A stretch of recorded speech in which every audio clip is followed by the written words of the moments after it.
অভিমান এক অদ্ভুত জিনিস। কেউ কেউ অভিমানের ভাষা বোঝে, আর কেউ কেউ বুঝলে বেরিয়ে যায়, কিংবা বুঝতেই পারে না।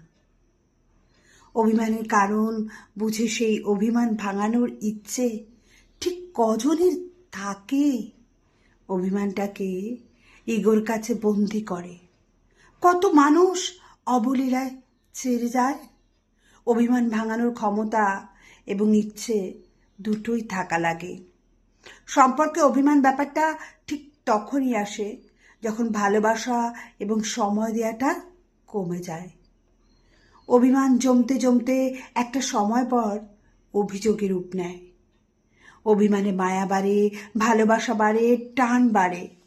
তবে অভিমান না ভাঙালে কেবলই দূরত্ব বাড়ে। দূরত্ব বাড়তে বাড়তে এতটাই বিচ্ছিন্ন হয়ে যায়, দুজন যতটা দূরত্বে চলে গেলে আর কারো প্রতি হৃদয়ের বিন্দু মাত্র অনুভূতি থাকে না। সময় বদলায়, সেই সাথে অভিমানের রূপটাও বদলে যায়। যে মানুষ হৃদয়ে অভিমান পুষে রাখে, সেই তো নীরবে যন্ত্রণা সয়ে যায়।